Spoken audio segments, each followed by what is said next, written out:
que nous allons regarder aujourd'hui, c'est comment est-ce qu'on peut bien organiser un labo, comment est-ce qu'on peut le définir de façon à ce que lorsqu'on décide de l'expérience que l'on fait, ce sera très spécifique. Donc un exemple que j'ai ici, ce serait par exemple faire brûler une chandelle. Voilà, on va prendre quelque chose de facile pour commencer et on aura d'autres questions. Donc, une chandelle. On pourrait avoir une question, par exemple, quelle est la vitesse qu'une chandelle va brûler ou va être consommée? Ça, c'est une bonne question. Quelle est la vitesse qu'une chandelle peut être utilisée? Utiliser une chandelle avec un E. Parfait. Alors, voyons voir. Ça ici, c'est une question qui est générale parce qu'il y a des centaines de différents types de chandelles. Il y a des centaines de différentes façons de les faire brûler. Il y a des types différents, il y a des locations différentes sur la planète. Donc, il y a toutes sortes d'aspects qui peuvent influencer cette chandelle. Alors, voyons voir. Si nous avons ici notre chandelle comme cela, comme ceci, donc, voyons voir qu'est-ce que l'on peut considérer. Je vais mettre une petite flamme, comme ceci. Donc, la question c'est, quels sont... Alors, lorsqu'on veut faire un labo, une des choses importantes, c'est de regarder quelles sont les variables. Qu'est-ce qui peut influencer la façon qu'une chandelle va brûler et ici va descendre avec le temps. Alors, voyons voir. Alors, j'aime bien faire ça comme au début d'une expérience. Comme ça, quelqu'un peut penser à tout ce qui influence cette chandelle ici. Alors, voyons voir. Si on regarde cette chandelle ici, il y a bien sûr la composition. Ça peut être une chandelle qui est faite de cire, ça peut être des cires d'abeilles. Ça peut être aussi une chandelle où on utilise certaines huiles. Donc, c'est un peu différent. Donc, la composition ici. Donc, moi, je vais prendre une cire. Alors, le type de cire, je vais choisir une cire que l'on veut. Mais chose intéressante, et je vais en parler d'autres sujets dans un instant. L'autre chose, il y a la mèche. La mèche, c'est cette petite corde ici qui permet de brûler cette chandelle. Donc, la cire ici protège la mèche, ce qui permet à cette chandelle de brûler pendant un certain temps. Autre chose, il y a le diamètre de cire. Donc, la quantité de cire... Oh, that's a good question. Je vais même le changer. Il y a la forme. Donc, c'est cylindrique. Et il y a l'autre, c'est le volume de cire. Alors, lorsqu'on pense à une chandelle, on ne pense pas toujours à ces différents aspects. Mais l'idée, c'est, OK, qu'est-ce qui affecte ma chandelle ici? Donc, bonjour, nous avons quelqu'un qui vient de nous joindre. Donc, je commence aujourd'hui avec comment est-ce qu'on peut préparer un labo. Comment est-ce qu'on peut réfléchir sur le processus d'enquête scientifique. S'il y a des questions, bien sûr, vous les mettez dans le chat, comme ça, ce sera une question que je vais tenter de répondre. Mais maintenant, je commence à savoir comment est-ce qu'on réfléchit à faire un labo intéressant. Alors, on a parlé de la composition ici, la mèche, très bien, la forme de notre chandelle, le volume de cire, parce que plus il y a de cire, plus ça peut prendre du temps à brûler. Il y a aussi le nombre de mèches. Alors ici à la maison, on a des chandelles qui ont une mèche, mais il y a des chandelles qui peuvent avoir 2 ou 3. Ça, c'est à considérer. Il y a aussi l'extérieur. Est-ce que c'est une chandelle qui est en cire seulement ou est-ce qu'il y a c'est recouvert à l'extérieur pour ralentir la façon qu'elle brûle, ou est-ce que ceci fait partie d'un, et je vais faire un petit dessin,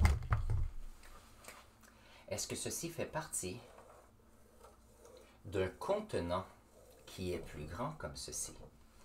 Si ma chandelle fait partie d'un contenant, cela va affecter la façon qu'elle brûle. Il y a aussi la longueur de la mèche. Donc ici, quelquefois, lorsqu'on allume une chandelle, on a tendance à couper un petit peu la chandelle pour ne pas qu'elle soit trop longue. Ceci permet d'avoir une chandelle qui dure plus longtemps. Nous avons aussi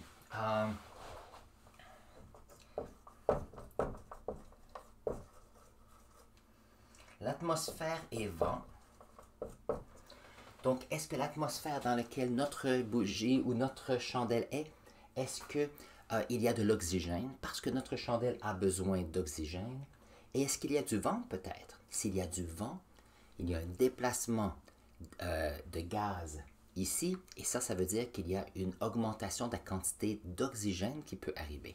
Ça, c'est possible. Autre chose à considérer ici, si on peut voir, on pourrait penser, alors il y a composition ici, ça peut être aussi la couleur de la cire. Qu'est-ce qui arrive si notre cire est plus foncée ou plus claire comme blanc? Ça, c'est possible. Autre chose à considérer, voyons voir. Je pense que c'est très bien. Alors, on peut voir que si on veut regarder la vitesse qu'une chandelle peut être utilisée, il y a tout un ensemble de conditions à considérer. Maintenant, lorsqu'on fait un labo, on ne veut pas changer toutes les conditions en même temps.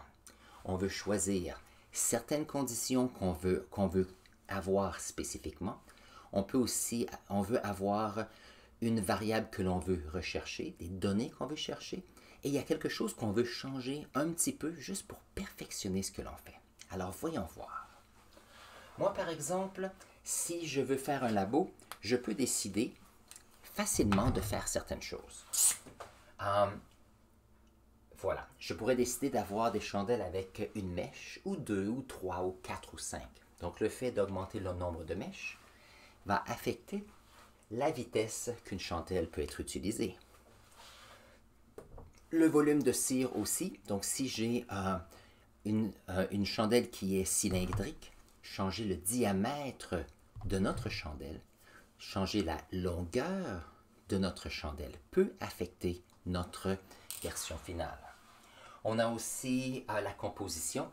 Donc, on veut s'assurer que, est-ce qu'on veut changer la composition de la chandelle ou de la cire, ou est-ce qu'on veut utiliser une cire spécifique? Alors moi, je vais choisir quelques éléments pour notre expérience aujourd'hui, par exemple. Alors moi, ce que j'aimerais faire, j'aimerais regarder, voyons voir, si on a oublié un tout à l'heure, c'était la longueur de la chandelle. Chandelle comme ceci. Parfait. Alors moi, ce que j'aimerais regarder, je veux savoir combien de temps est-ce que ma chandelle va brûler. Donc ici, on va commencer à être spécifique sur le type de variable de notre expérience. Donc ici, on a la variable dépendante,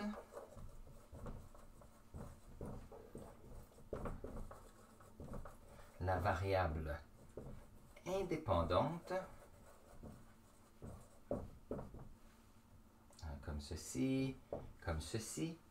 Et il y a ce qu'on appelle les variables de contrôle. Quelles sont les choses qu'on va contrôler et qui ne changeront pas pendant notre expérience?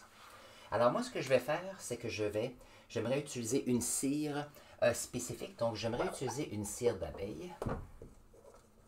D'abeille ici, comme ceci. Donc, je vais choisir ceci comme étant la composition de ma chandelle. Je vais utiliser ici, ça sera une petite ficelle, comme cela.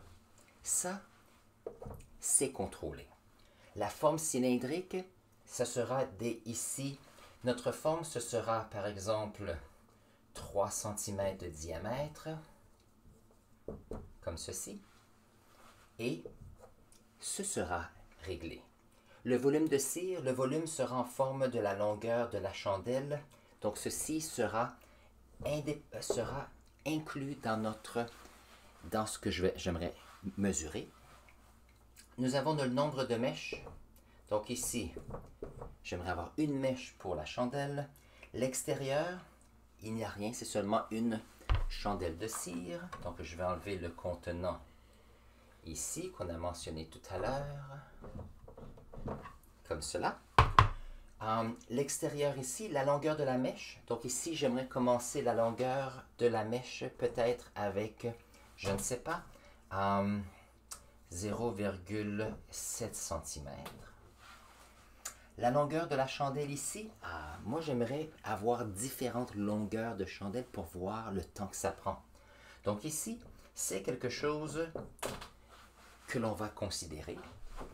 L'atmosphère et le vent, si je fais mon expérience dans une pièce spécifique où c'est le même environnement pour toutes les chandelles, ça c'est contrôlé. Et la couleur, moi je vais dire que ce sera, voyons voir, ça pourrait être, tiens, on a acheté des chandelles lilas l'autre jour, c'est une petite couleur mauve très pâle. Alors on a une invitée ou un invité qui vient d'arriver, bonjour. Aujourd'hui, ce que nous faisons, nous parlons de laboratoire et du processus d'enquête scientifique. Et la raison, c'est que lorsqu'on fait des expériences, on veut réfléchir à ce que l'on veut faire avant de commencer l'expérience. Alors, mon idée, c'était, ma question originale, quelle est la vitesse qu'une chandelle peut être utilisée? Quelle est la vitesse qu'une chandelle... Voilà. C'était pas une question qui était fantastique. Quelqu'un me l'a posée l'autre jour. Mais ce qu'on va faire d'ici quelques instants, on va la rendre beaucoup plus spécifique. Comment est-ce que j'ai fait ça? J'ai regardé. J'ai une chandelle ici, j'ai fait un dessin et j'ai regardé quels sont tous les aspects, tout ce qui peut influencer les données de mon labo. Et ça, c'est important parce que c'est important de le faire avant. Comme ça, lorsqu'on fait notre labo, c'est fantastique. Alors, d'après ce que j'ai mentionné ici, la variable dépendante ici, ce que je cherche, ce que je veux voir, cette variable dépendante sera le temps. Oups, je vais changer de couleur. Le temps de vie. Tiens, pourquoi pas.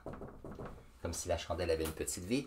Donc moi, ce que je veux savoir, c'est la durée. Combien de temps est-ce qu'une chandelle va prendre pour être finie? La variable indépendante, ce que je vais faire, c'est que je vais regarder la longueur de la chandelle. Donc, la longueur de la chandelle. Et ici, je vais même être spécifique. Je vais faire 3, 6, 9, 12 et 15 cm. Voilà.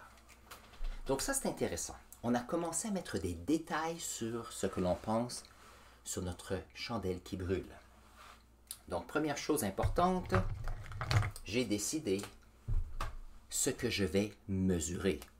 Comment est-ce que j'ai fait pour choisir ça? J'ai regardé tout ce qui était disponible et j'ai choisi une chose que je voulais faire, qui est celle-ci. Une fois que ça s'est fait, je me suis dit, OK, qu'est-ce que je pourrais changer dans mon expérience pour avoir des données intéressantes? Je me suis dit, je vais changer la longueur de ma chandelle. Donc, si je change la longueur de ma chandelle, le temps de vie devrait changer. Donc, je ne sais pas encore exactement, mais on va voir. Ça veut dire qu'on a plein d'informations qui est ici et là. À quoi ça sert d'avoir fait cette recherche tout à l'heure? Et je vais vous expliquer qu'est-ce que c'est. Tous ces points qui sont ici faisaient partie des variables, ce qui affecte notre chandelle. Nous avons décidé qu'il y avait le temps de vie, et on n'avait même pas mis ici. Alors ici, tout à l'heure, ce qui était intéressant, on avait la durée, on n'avait même pas écrit, intéressant, la durée de vie de de notre chandelle, mais nous avons décidé que la durée de vie était notre variable dépendante. Donc moi, je vais l'enlever de la liste parce que je l'ai utilisé comme variable ici. La longueur de la chandelle, c'était une de nos variables. Je vais l'enlever ici parce qu'elle ne fait plus partie de cette liste de conditions pour faire notre labo. Alors, tous les points qui sont ici, ça devient ce qu'on appelle des variables de contrôle. Donc ici, est-ce qu'on peut voir cela? Oui. Donc, des variables de contrôle. Comme cela. Maintenant, les variables de contrôle, c'est des conditions que vous gardez qui ne changeront pas durant toute l'expérience, de façon à ce que la composition reste la même, la mèche sera toujours une ficelle, nous avons toujours une forme cylindrique de 3 cm, nous allons avoir toujours une mèche, l'extérieur sera une chandelle où l'extérieur c'est la cire. La longueur de la mèche, on va tous commencer avec 0,7 cm de longueur. On est dans la même pièce, donc l'atmosphère fonctionne et on a tous la même couleur. Donc ça, c'est très bien. Et ça nous donne des informations sur les conditions de notre labo. Ça veut dire qu'une fois qu'on a décidé cela, est-ce qu'on peut changer notre question et la mettre beaucoup plus précise? Voyons voir. On avait ici quelle est la vitesse qu'une chandelle peut être utilisée. C'était très général. Mais maintenant que nous avons exactement ce que nous voulons faire, voyons voir. Moi, je vais changer ma question. Et ça peut devenir: comment est-ce que le temps de vie ou la durée d'une chandelle est affecté. Comment est-ce que le temps est affecté par la longueur de la chandelle? Alors ça, c'est fantastique. On a une question et la question contient deux informations spécifiques et c'est le temps de vie, qui est notre variable dépendante. Comment est-ce qu'elle est affectée par la longueur de la chandelle, qui est la variable indépendante. Donc, la personne qui voit votre rapport, la personne qui écoute ce que vous dites, c'est exactement quelles sont les variables, qu'est-ce que vous allez mesurer et quelle est la situation de départ. Donc, ça, c'est très bien de ce côté-ci. Maintenant, ça, c'est une option de laboratoire. Par exemple, comment est-ce que le temps de vie est affecté par? Il y a toutes sortes d'autres possibilités de labo. Quelqu'un pourrait dire, moi j'aimerais changer la composition de la chandelle, mais toujours garder la longueur à 8 cm. Je peux changer le type de ficelle, alors le diamètre de la ficelle ou la composition, en gardant toujours la même longueur. Quelqu'un pourrait avoir différentes formes, cylindre, carré, triangulaire ou autre.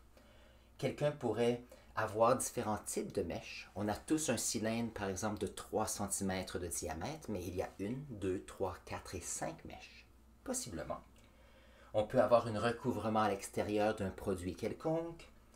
On peut avoir la même chandelle et on peut avoir, par exemple, 0,5, 0,7, 0,1 cm, 1,2 et 1,4 cm. Pour voir est-ce que la mèche de départ affecte la durée de vie de la chandelle.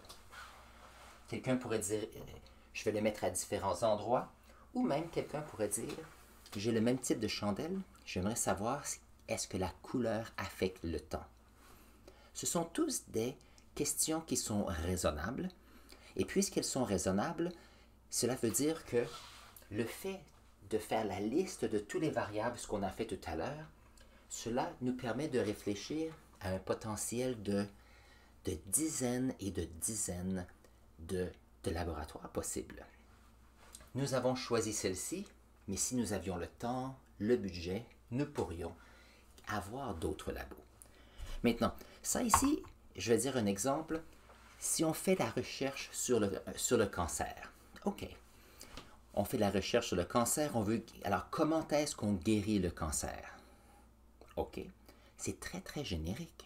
Qu'est-ce que les chercheurs ont décidé de faire pour pouvoir, parce qu'on ne veut pas répéter les mêmes expériences si ce n'est pas nécessaire, on regarde toutes les variables possibles lorsqu'on parle du cancer. Donc il y a le type de cancer, les organes ou les types de cellules affectées, l'âge des personnes qui ont le cancer, l'ethnicité des personnes, les produits utilisés. Ça peut être aussi, voyons voir, l'alimentation de ces personnes, la santé initiale de la personne durant sa vie. Donc, il y a plein de choses à considérer. Donc, lorsqu'on fait de la recherche pour essayer de trouver une façon de diminuer le nombre de cellules cancéreuses, la variable dépendante devient, on veut une diminution de la masse cancéreuse. Mais la variable, qu'est-ce que c'est la variable indépendante? Les personnes vont dire, OK, on contrôle le plus de choses possibles et on va tester une chose à la fois. On va tester l'âge des personnes. On va tester, dépendant le type de molécules qu'on utilise pour essayer de détruire certains types de cancers. On va faire des études sur un organe spécifique avec, je ne sais pas qu'est-ce qu'on peut faire d'autre comme changement. Donc l'idée, c'est qu'on ne peut pas tout changer lorsqu'on fait une expérience. On veut être très précis parce que s'il y a quelqu'un fait une découverte pour guérir le cancer, par exemple, on va être capable de répéter cela. Parce que si on peut le répéter, on peut le reproduire, là, ça c'est intéressant. Parce qu'on peut, à ce moment-là, avoir des scientifiques qui peuvent bâtir sur cela. Donc ça c'est important. Je parlais avec quelqu'un et je parlais d'un exemple. Vous savez, quelqu'un qui joue, quelqu'un qui fait du skateboarding, par exemple. Donc, quelqu'un fait du skate et puis va à l'extérieur dans un parc, essaie de s'améliorer avec un tour avec son skate. Alors, lorsqu'il va arriver là-bas, il va essayer le tour, ça ne fonctionne pas. OK. Donc, la personne ne dira pas, vu que ça n'a pas fonctionné la première fois, mon saut, je vais changer de vêtements, changer de souliers, je vais changer de skate, je vais changer de parc et je vais revenir lorsqu'il va pleuvoir. Ça ne fonctionne pas parce que la personne ne pourra pas travailler à aider et maximiser ce qu'il fait. Donc, quelqu'un qui fait du skate essaie un saut et il a presque réussi, il va dire, OK, on est aujourd'hui, j'ai les mêmes vêtements, les mêmes souliers, le même skate, le même parc. J'ai aussi la même température, j'ai les mêmes amis autour et j'ai le même moral. OK. Qu'est-ce que je peux changer pour améliorer le truc? Donc, la personne va réfléchir. Je vais voir si je peux déplacer mon soulier sur le skate, peut-être juste 1 cm ou 2 de ce côté-ci. Je vais faire une rotation de mon pied. Quelques secondes, lorsque je serai dans les airs, je vais prendre mon skate, je vais déplacer, je vais mettre ma main à un autre endroit. Donc, on va changer une chose et va essayer le saut. Si le saut est pire, la personne va dire, OK, qu'est-ce que j'ai fait au début qui était meilleur? Recommence au début et le fait. Si le saut est un peu meilleur, mais il n'a pas réussi ou elle n'a pas réussi, elle va dire, OK, qu'est-ce que j'ai fait qui a amélioré? Voyons voir si on peut améliorer un peu plus ce point. Donc, l'idée de faire des labos, c'est toujours de faire une réflexion initiale avant de faire le labo. Ça, c'est important. C'est bon. Je vais donner un autre. J'ai mis les exemples en passant. Vous avez sûrement déjà vu ça. C'est comme si on a... je sais qu'il y a des personnes qui... voyons voir. Pensons aux appareils intelligents. Donc, les téléphones intelligents comme ceci. À tous les années, il y a toujours une nouvelle version de ceux-ci. Donc, la personne qui veut avoir un nouveau téléphone, comme par exemple la compagnie Apple ou Samsung ou LG, Huawei, il y a des compagnies qui veulent améliorer leurs produits. Ils ne changeront pas tout en même temps. Ce qu'ils vont faire, ils vont dire, OK, on a sorti un produit l'année passée qui avait ce type de caméra avec les spécifications, le type de batterie avec spécifications, les composantes électroniques, l'écran. Nous avons eu des commentaires sur ça. Donc, voyons voir si on peut améliorer certains aspects. Donc, il y a des ingénieurs qui vont travailler pour améliorer certains points. Il y a des avancées technologiques, donc on va ajouter quelque chose de nouveau. Et là, on va dire, OK, on va le laisser aller et on va voir si c'est un succès cette année. Et puis, ça, c'est un exemple. Un autre exemple, par exemple, pourrait être si on a un produit Apple, la compagnie veut dire, je veux vendre, par exemple, 8 millions de téléphones, par exemple, pendant 3 mois. OK. Ce que je veux faire, je veux regarder les ventes de mon téléphone. Qu'est-ce que je peux changer comme information? C'est une bonne question. Donc, le groupe de marketing va réfléchir. Comment est-ce que l'on peut affecter le marketing pour pouvoir maximiser les ventes? Donc, ils vont faire un peu des simulations, regarder le passé. Est-ce qu'on fait plus si on augmente la quantité de publicité sur les médias sociaux et moins sur la télé ou le câble? Est-ce que ça change? Donc, ils font des simulations comme ceci. Est-ce qu'on doit utiliser, voyons voir, si on change l'emballage, ça peut faire quelque chose. Les personnes aiment bien voir qu'est-ce que c'est. Quelles sont les images qu'on va utiliser pour vendre cela? Vous savez comme moi qu'il y a des compagnies qui utilisent des petits animaux et toutes sortes de choses pour que les personnes puissent se sentir intéressées au produit. Donc, ça c'est une question qu'on a fait basée sur les variables ici. La dernière chose que je veux ajouter, c'est l'hypothèse. C'est toujours important d'ajouter une hypothèse dans notre labo. Mais avant que je fasse cela, bienvenue aux personnes qui sont ici. Si vous avez des questions spécifiques, n'oubliez pas que vous pouvez les mettre dans la section clavardage, le chat ici à côté, parce que je suis ici avant tout pour vous montrer des choses et vous expliquer et répondre à vos questions. Et donc, mettez-les là et ça me fera plaisir d'y répondre. En attendant, regardons l'hypothèse de notre question ici. Alors, nous avons nos variables de contrôle que je vais enlever parce que dans l'hypothèse, on n'a pas besoin de mettre les variables de contrôle.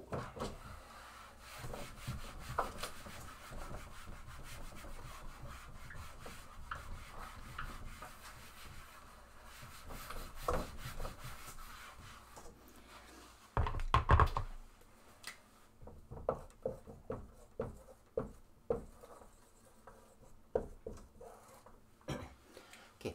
Alors, l'hypothèse a 3 grandes parties. Ça, c'est la façon que moi j'aime bien faire ça, mais la structure permet de pouvoir être très clair et précis sur ce que l'on fait. Alors, la première partie, c'est si. Alors, car. Alors, l'hypothèse, c'est un peu ce que vous pensez qui va arriver avant de faire l'expérience. L'hypothèse ne peut pas vraiment être mauvaise si on est en contexte et on utilise nos variables. Ça veut dire que avant d'avoir une question spécifique et avant d'avoir une hypothèse qui fonctionne très bien, assurez-vous d'avoir vos variables de contrôle et les variables dépendantes et indépendantes. Alors, ici je vais dire si la longueur de la chandelle augmente de 3 cm, virgule. Donc ici, je commence à être plus spécifique. Donc, je commence ici avec 3, 6, 9, 12 et 15 comme longueur. Ça, c'est ce que j'avais pensé. Alors, si la longueur de la chandelle augmente de 3 cm, alors déjà dans mon hypothèse, je réfléchis. Je ne dis pas si la chandelle augmente. Ça ne fait aucun sens. Je ne dis pas si la longueur de la chandelle augmente. Parce que nous savons que si la longueur de la chandelle augmente, ça va prendre plus de temps. On veut être précis. Si la longueur de la chandelle augmente de 3 cm, alors il y a une conséquence. Alors, le temps de vie diminuera de, et moi je vais dire 20 minutes. Okay. Alors ici, on est précis aussi. On ne dit pas si la longueur de la chandelle augmente, le temps de vie diminue. C'est logique. Je veux avoir quelque chose de précis. Et ça, c'est basé sur ma perspective personnelle. J'ai déjà vu des chandelles, je sais que ça prend un certain temps, donc moi je pense que ça devrait prendre 20 minutes de plus à chaque fois qu'il y a 3 cm de plus. OK. Pourquoi est-ce que je pense cela? Car plus une chandelle brûle longtemps, comment on fait bien? Si I can long temps, virgule, plus elle sera courte. Okay. Ça, c'est basé sur ce que moi je pense. Vous allez dire, oui, mais c'est pas nécessaire. Mais le fait d'expliquer cela vous donne une idée à vous, mais aussi au lecteur. N'oubliez pas qu'on ne fait pas des sciences seulement pour vous ou pour les chercheurs. C'est vrai que c'est important, mais on le fait surtout pour avancer les sciences. On le fait pour pouvoir améliorer notre vie. Et ça veut dire qu'il faut que d'autres personnes qui lisent ce que l'on fait ou écoutent notre histoire sur notre recherche puissent comprendre ce qu'on voulait faire. Donc, lorsqu'on a une hypothèse, c'est important d'utiliser si. Ici, on a la variable indépendante, augmente ou on peut dire diminue. Alors ici, il faut être spécifique. Qu'est-ce qui arrive? Alors, on a ici notre variable dépendante, diminuera de 20 minutes parce que, et on explique qu'est-ce que c'est. Et donc ça, c'est une hypothèse qui est excellente. 3 parties, on inclut les variables dépendantes et indépendantes et on a des points qui sont très spécifiques. Ceci fonctionne pour les sciences, ceci fonctionne pour les affaires, pour toutes sortes de choses. Alors, s'il y a par exemple dans le groupe ici des artistes, quelqu'un pourrait dire, ah, je suis en train de faire une toile et j'aimerais avoir une couleur de bleu spécifique. Alors, quelqu'un pourrait dire, moi je vais utiliser un bleu de carmine et un blanc. Et le blanc, vous allez utiliser une compagnie de peinture spécifique, une qualité de peinture spécifique sur une toile donnée. Et l'idée, c'est, la variable dépendante sera la couleur de bleu que vous voulez. Les variables de contrôle, vous dites, OK, je vais utiliser une certaine quantité de bleu. Et ce que je vais changer pour la variable indépendante, c'est que je vais ajouter un peu de blanc et faire un mélange. Un peu plus de blanc et faire un mélange. Et donc, plus j'ajoute... Alors, si j'ajoute, disons, et vous avez un petit volume, une petite goutte, je ne sais pas, de votre couleur blanc. Alors, si la quantité de blanc augmente alors, une petite quantité spécifique, alors la couleur de bleu désirée sera 2 fois plus proche.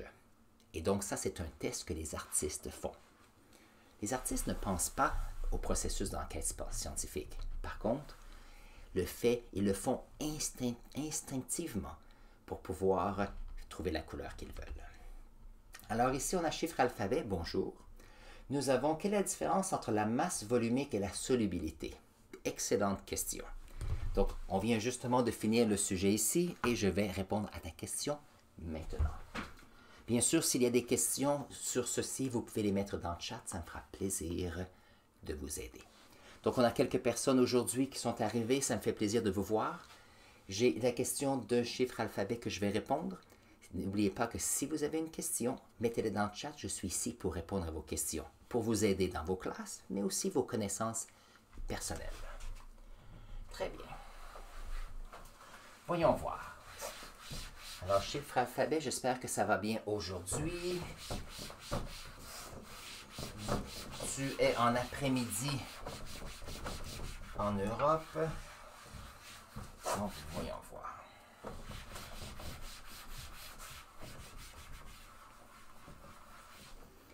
OK. Alors, on va regarder les 2 termes que tu as. On va les définir et on va regarder la différence. Donc, la masse volumique et la solubilité, ce sont 2 termes qu'on utilise en chimie. Masse volumique comme ceci. Parfait. Donc, je vais commencer avec celui-ci. Il y a un mot qui est synonyme qu'on utilise quelquefois dans la vie de tous les jours. La masse volumique, ça peut être aussi égal à la densité. Donc, qu'est-ce que c'est la densité? Voyons voir. Si on regarde le mot d'expression ici, on a masse volumique. Donc, ici, il y a deux indices qui nous aident. Il y a la masse et il y a le volume, comme cela. Lorsqu'on utilise la masse volumique, je vais donner quelques exemples. Donnez-moi un instant. Je reviens juste pour...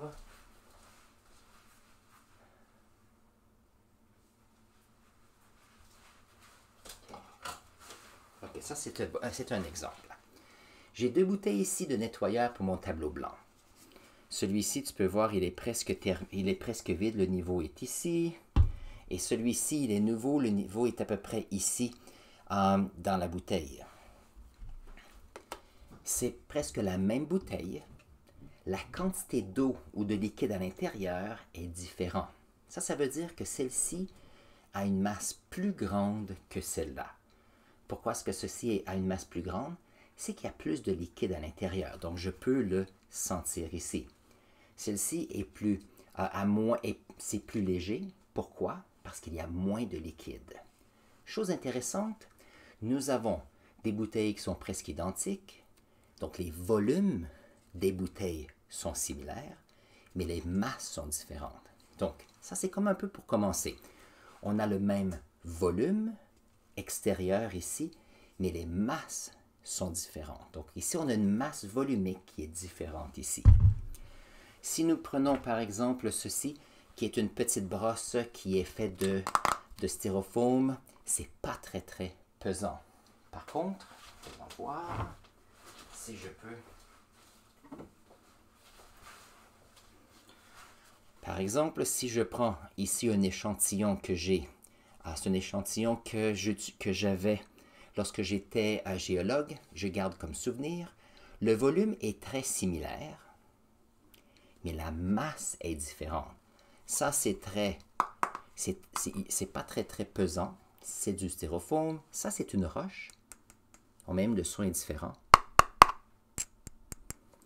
Ici, la roche est beaucoup plus pesante. On a le volume qui est la même, mais on a une masse qui est différente. Donc ça, ici, c'est les indices pour répondre à cette question. Donc, la masse volumique aime bien utiliser une petite... je pourrais dire, une petite formule mathématique. Et ça va comme ceci. La masse volumique. Donc, en passant, volumique ici, c'est comme un adjectif. On a une masse avec l'adjectif volumique. On peut aussi, alors souvent, moi j'aime bien faire cela. Un M majuscule ici et un petit V pour me dire que c'est une masse volumique. Et c'est la masse sur le volume. Comme cela. Donc, cette équation nous permet de pouvoir parler de masse volumique. OK. Tu te rappelles, ici, on a le même volume. Donc, disons que si le volume égale 1, donc on a ici la même chose. Donc, ici, pour la brosse, on a une masse sur un volume. Disons que c'est une unité 1. Et on a la roche ici avec la masse sur le même volume. Maintenant, ça c'est intéressant. On a une masse volumique et une masse volumique. Comment est-ce que la masse volumique est plus petite que la masse volumique de la roche? C'est que, même s'ils ont le même volume, on a des masses différentes. Donc ici, la masse pourrait être, je ne sais pas. Je vais faire des noms pour que ça fonctionne assez bien. Disons que ici, on a une masse de 1 ici, et la roche pèse peut-être 4 fois plus pesant. La masse ici de la roche est 4 fois plus. Donc 1 divisé par 1 nous donne 1. 4 divisé par 1 nous donne 4. OK. Donc, si on regarde nos échantillons, on a deux échantillons qui sont différents. Les volumes sont les mêmes. La masse de la roche est plus grande. Ça veut dire que la masse volumique ici est plus grande que la masse volumique de la brosse. Et ici, on pourrait dire que la masse de la roche est 4 fois plus grande que la masse de notre brosse ici. Donc ça, c'est l'idée de masse volumique. Chose intéressante, si on pense à l'eau, donc la masse volumique de l'eau, donc la masse volumique de l'eau, c'est un standard pour le monde scientifique. Donc si on prend de l'eau distillée, de l'eau pure, de l'eau qui a une température d'à peu près 20-23 degrés, nous avons une masse volumique qui est de 1 gramme par 1 centimètre cube. Donc une masse volumique qui est égale à 1 gramme par centimètre cube. Qu'est-ce que ça veut dire? C'est que chaque 1 gramme d'eau que l'on divise avec un volume de 1 centimètre cube nous donne une masse volumique de 1,1 gramme par centimètre cube. Qu'est-ce que ça veut dire? Ça veut dire que si j'ai 100 grammes d'eau, 100 grammes d'eau aura 100 centimètres cubes. Si j'ai 1000 centimètres cubes, puisque la masse volumique est 1, 1000 centimètres cubes sera 1000 grammes. Donc, 1000 centimètres cubes, c'est la même chose que 1 litre. 1 litre va mesurer 1000 grammes, qui sera 1 kilogramme. Donc, la masse volumique est fantastique de ce côté-là. Ça veut dire que si la masse volumique de l'eau est 1, si j'ai une roche comme ceci qui a une masse volumique de 4, par exemple, ici, la roche, si on la met sur l'eau, elle va tomber dans le fond du récipient. Si on lance un caillou dans un petit lac, le caillou va tomber dans le fond. Pourquoi? Parce que la masse volumique d'un caillou est plus grande que la masse volumique de l'eau. OK. Ça veut dire que comment est-ce que quelque chose peut flotter sur l'eau? Si on prend par exemple un bouchon de liège d'une bouteille, on met un bouchon de liège sur l'eau, il va flotter. Pourquoi est-ce que le bouchon de liège va flotter? Et la raison, c'est que la masse volumique du liège est plus petit que 1 gramme par centimètre cube. Ça veut dire que la densité, c'est moins grand. Donc, nous avons donc ici un morceau de liège qui va flotter. Si nous avons une bouteille qui est vide comme ceci, il y a beaucoup d'air à l'intérieur. Donc, ce volume, si on le met sur l'eau, cette bouteille va probablement flotter parce que la masse volumique de cette bouteille n'est pas très grande. Par contre, si on prend une autre bouteille, si je prenais cette bouteille-ci et je la remplissais de sable, cette bouteille coulerait dans l'eau. Pourquoi? Parce que si je mets du sable ici, le sable est plus pesant que l'eau parce que la masse volumique du sable est plus grande et donc une bouteille comme ceci va couler dans le fond du lac. Donc ça, c'est en gros ce qui définit la masse volumique. On a une masse, on a un volume, et donc qu'est-ce que l'on veut faire? On veut faire le rapport entre les deux et ça nous donne des informations. Toute substance pure, donc si vous faites de la chimie, toute substance pure a toujours la même masse volumique. Ça veut dire que si on prend de l'eau, l'eau distillée a toujours une masse volumique de 1 gramme par centimètre cube. Si on prend l'aluminium, si je me rappelle bien, a une masse volumique d'à peu près 2,7 grammes par centimètre cube. C'est spécifique. Si on prend de l'or, par exemple, ou on fait des bijoux ou fait des appareils électroniques, c'est à peu près 19 grammes par centimètre cube. Donc ça ici, ce qui est intéressant, c'est que on peut définir un matériel avec la masse volumique seulement. Donc je vais donner un petit exemple. J'ai ça des fois dans un test et c'est intéressant.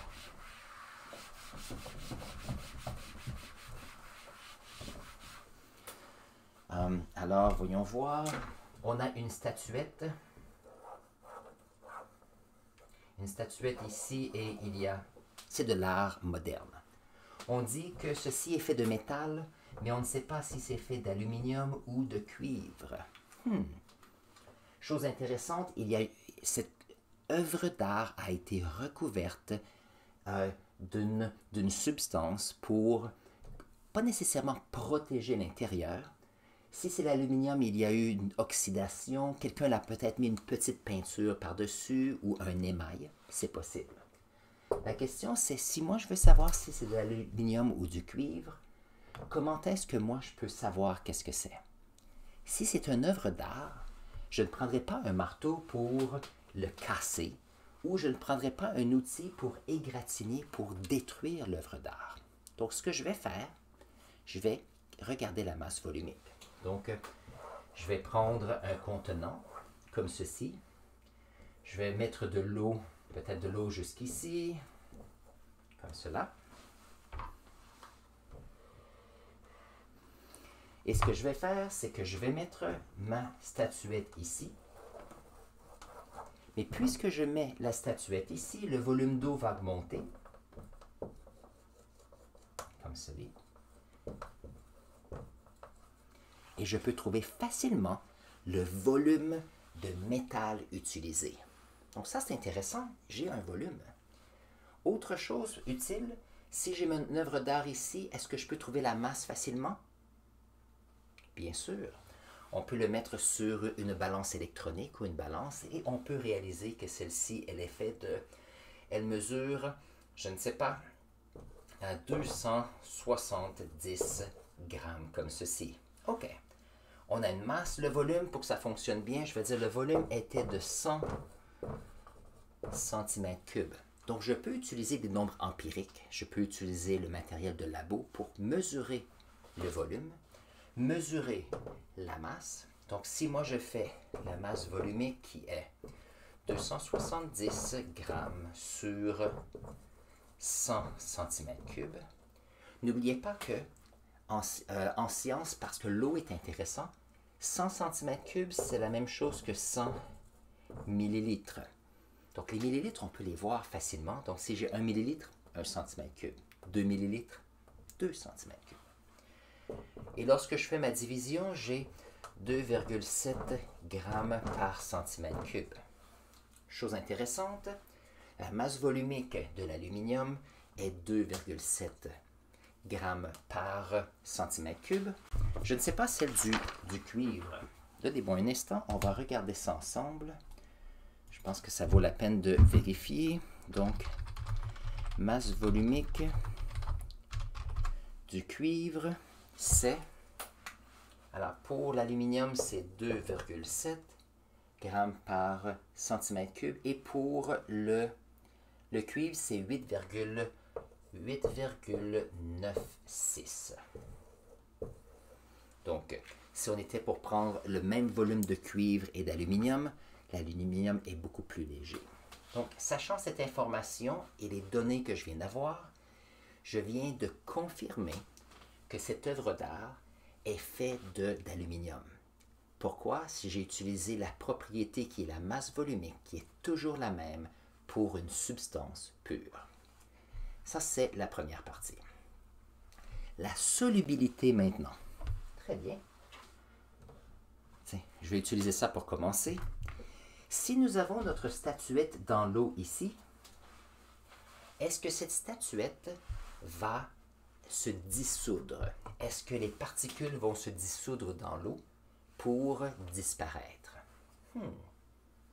Non.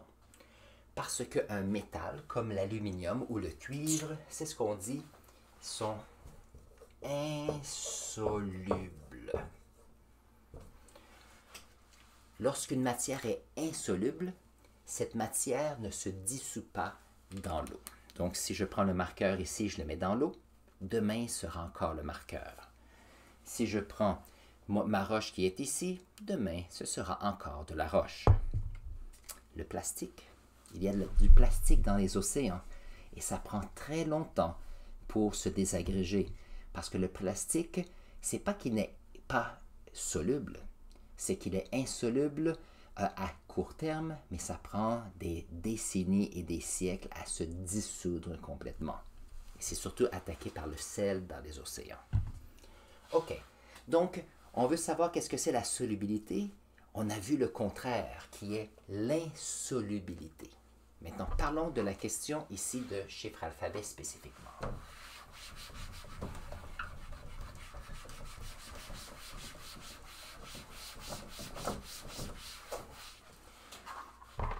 Donc, si nous prenons par exemple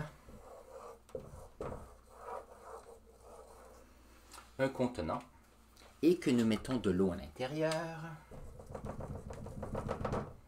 donc ici de l'eau, vous êtes d'accord qu'on peut ajouter une certaine quantité de sucre, par exemple, comme ceci. On peut mettre 1 gramme, 2 grammes, 3 grammes, 4 grammes, et ainsi de suite. Donc, si on a une température donnée, on peut mettre 1 gramme facilement, 2 grammes, mais lorsqu'on est rendu avec 100 grammes, 1000 grammes, on est rendu ici avec 1 kilogramme. Disons ici que j'ai de l'eau, j'ai peut-être, je ne sais pas, 1 litre. On ne peut pas mettre une quantité infinie de sucre dans de l'eau. Pourquoi? Parce que le sucre peut se dissoudre jusqu'à un certain point. Donc la solubilité, c'est quelle est la quantité de sucre que je peux mettre ici à une température donnée. Donc 1 litre, disons, à 20 degrés Celsius. Combien de sucre est-ce que je peux mettre dans ceci qui va se dissoudre avant que le sucre décide de faire une petite montagne. Parce que ce qui va arriver, c'est que si on ajoute du sucre, éventuellement, il y aura une petite montagne ici, ou même, nous allons remplir le verre complètement. Cet exemple fonctionne aussi avec le sel. On prend du sel, on met dans l'eau, et le sel a une certaine solubilité. Si on met de plus en plus de sel, éventuellement le sel ira dans le fond parce que le sel est soluble, mais jusqu'à une quantité spécifique. Donc, je vais regarder ici la solubilité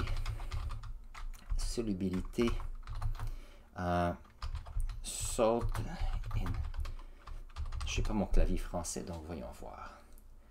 Voyons voir. Quelle est la solubilité du sel dans une pièce? Parfait. Donc, ici, on dit que pour le sel, donc le chlorure de sodium, la solubilité est de 36 grammes par millilitre.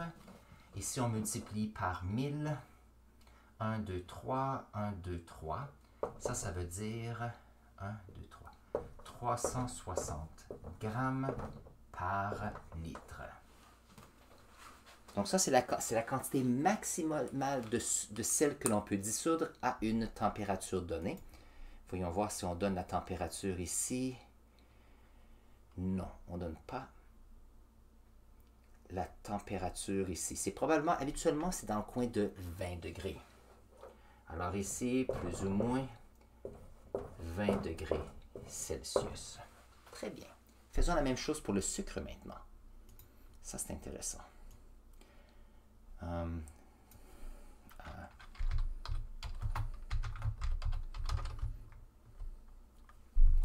Voyons voir.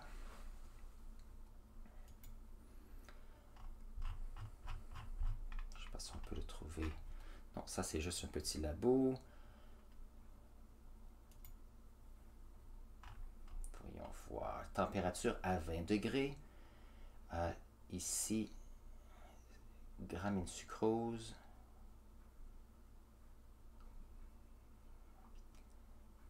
Okay. Alors, c'est 203 grammes par millilitre, donc c'est 2 kg par... Alors, pour le sucre, là je cherche parce que je vais avoir des données intéressantes pour vous. C'est 2...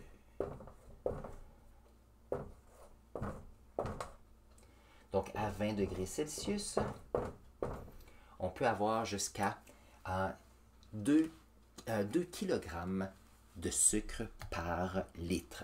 Vous allez dire, oui, mais C'est pas nécessairement évident, ça c'est vrai. La façon que l'on peut avoir autant de sucre dans l'eau, souvent, qu'est-ce qu'on va faire? C'est qu'on va prendre de l'eau, on va augmenter la température et on va mettre de l'eau. Et qu'est-ce qui va arriver? C'est qu'en augmentant la température, on peut ajouter du sucre parce qu'on augmente la solubilité de l'eau. En augmentant la solubilité du sucre dans l'eau chaude, qu'est-ce qui va arriver? C'est que on va pouvoir mettre de plus en plus de sucre et après, ce qu'on va faire, c'est qu'on va se retrouver avec un sirop. Vous savez, lorsqu'on a certains sirops pour la cuisine, par exemple, c'est un liquide qui est très épais. C'est parce qu'il y a eu des grandes molécules qui sont dissoues. Donc, on fait chauffer l'eau. Par exemple, alors j'ai un tableau ici, c'est intéressant. Si on met l'eau à 100 degrés Celsius, on peut mettre plus de 400. Alors, dans un litre, on peut mettre presque plus de 4 kg de sucre. Ça devient très, très, très... alors, beaucoup de sucre peut être inclus. Alors, qu'est-ce qui arrive? C'est que si moi, je fais chauffer l'eau à 100 degrés Celsius, je mets mes 2 kg de sucre et je fais refroidir tranquillement mon liquide à 20 degrés. Et à ce moment-là, le sucre ça va devenir très, très épais. Au Québec, on a ce qu'on appelle de la tire d'érable. Ça devient très, très, très épais. On utilise ça pour faire certains caramels et certaines fibres de caramel et de sucre en cuisine aussi. Et donc, on peut mettre une très grande quantité. Si la température descend trop, qu'est-ce qui va arriver? C'est le sucre qui va dire, l'eau à cette température-là n'est plus... Alors, il y a trop de sucre, donc il y aura une précipitation. Donc, qu'est-ce qui va arriver? C'est que dans le fond et dans les côtés, le sucre va commencer à cristalliser. Donc, qu'est-ce que c'est la solubilité? C'est la quantité d'une matière qui peut se dissoudre dans une autre. Quelle est la masse volumique? La masse volumique, c'est quelle est la masse d'un objet par rapport à son volume. Donc ça, c'est les deux choses différentes. La solubilité, c'est pour les fluides exclusivement. Ça veut dire, par exemple, on peut faire dissoudre des substances dans l'eau, mais aussi on peut faire dissoudre des substances dans l'alcool ou d'autres substances. Donc, nous avons COVID maintenant. Il y a plusieurs nettoyants qui sont à base d'alcool. Donc, c'est jusqu'à 70% pour certains. Et donc, qu'est-ce qui arrive? C'est qu'on a une quantité d'alcool et on fait dissoudre d'autres matières solides pour avoir notre solution. Si on regarde, donc ça, c'est bien sûr.